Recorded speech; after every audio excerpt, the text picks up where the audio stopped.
The funny thing about going to space today is that the technology we use is a residual capability that has been generated by an enormous investment in a weapons technology, which is rockets. Rockets are flexible, they're very precise, they go exactly where you want them to. They do not have a very good marginal cost.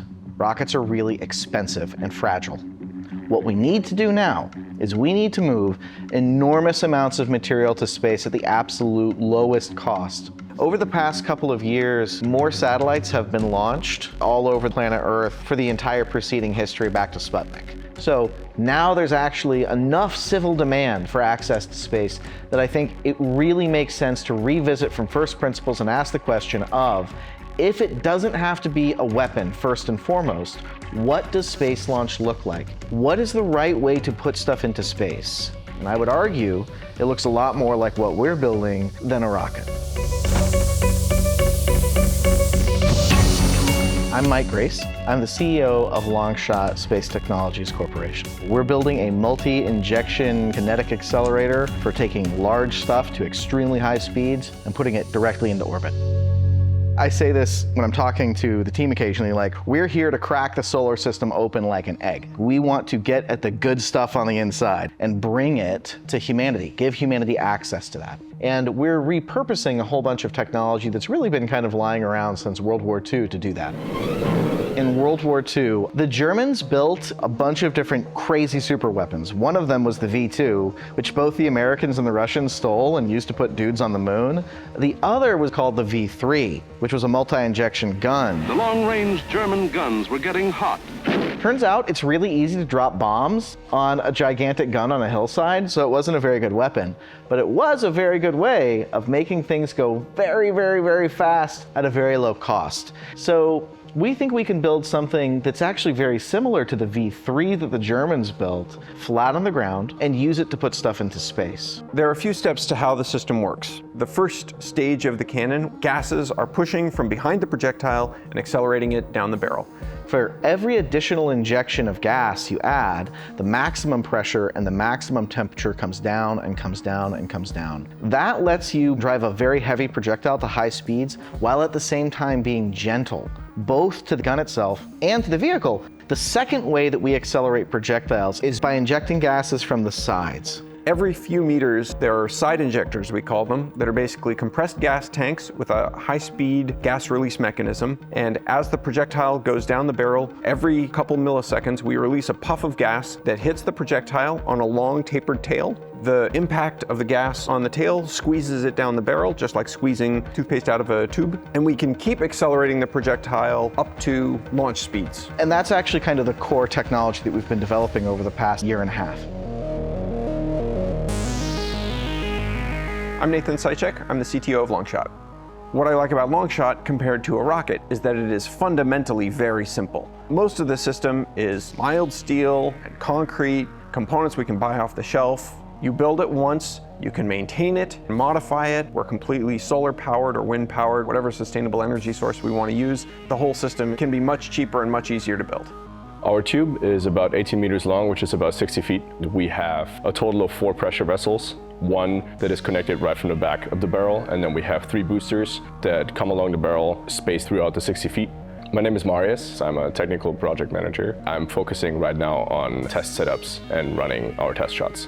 So while we're running the test of our current hypersonic accelerator, we have a few operators that are monitoring different systems. So we have gas that's flowing into our kick stage. We have gas that's flowing into our boosters, and then we have control electronics that charge the capacitors that let the boosters discharge. I'm mainly monitoring all of our telemetry to make sure the pressures are on track for where we're expecting them to be. We have a warning system that we turn on when we get above a certain pressure just to let our neighbors know that there's about to be a very loud noise. My name's Todd Kelmar, and I'm the lead systems engineer at Longshot. We're getting ready for a shot right now. Projectile/vehicle is loaded into this barrel right now. This is the test cell. We've basically taken this shipping container and turned it into the world's largest silencer. The projectile is going to exit here, and it's going to go through that steel plate and end up in that.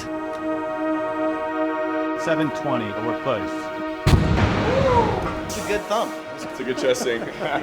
We started with a velocity about Mach 1. And from there, we made huge steps. We went from 1 to 1.8, 2.2. Then in December, we got to 3.6. And mid-December, it was Mach 4.2.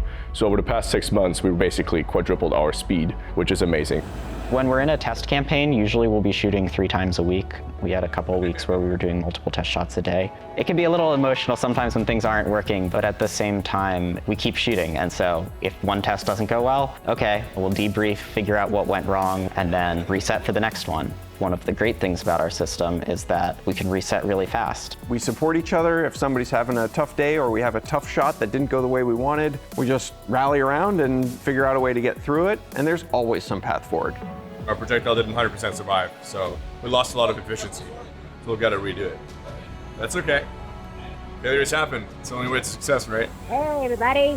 When you're building something really cool and it starts to work, cool people want to be part of that. So I think that's been totally critical to the journey the past 2 years, that kind of snowball effect. Let's meet your stop. So this is the exact shape of the projectile when it hit.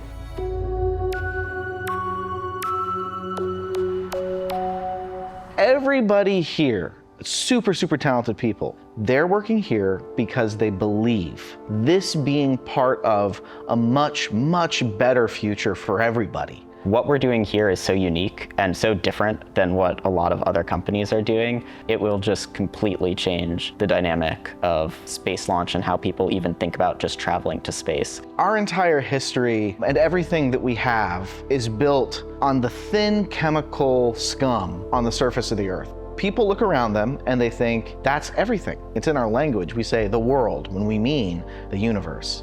Out there in the solar system is enough copper and tungsten and lanthanum, all the materials necessary to support a human civilization of trillions of people. And it's just out of reach right now. So what that means is that we're gonna rip the Earth apart and destroy the completely unique biosphere it has to get at those things because we need them. We're not going to stop. And I think 100-year, 200-year time frame in the future of humanity, I see 2 visions. One in which we never leave the Earth and we are going to pick the bones of this planet clean to feed the civilization. Or there's one where we get access to the resources off of the Earth. And that's a future of basically unlimited material abundance because stuff is cheap beyond measure. And I think that that second, much bigger, more interesting future, I don't think we can use rockets to get there. They're always going to be kind of expensive, even in the best case scenarios. So what we're building is never going to be appropriate for putting you or me into space. But if we are talking about moving human industry, extractive industries and refining and these big heavy industries to space, and the food, the fuel, the air, the habitats that people might need, we're talking about many megatons of lift.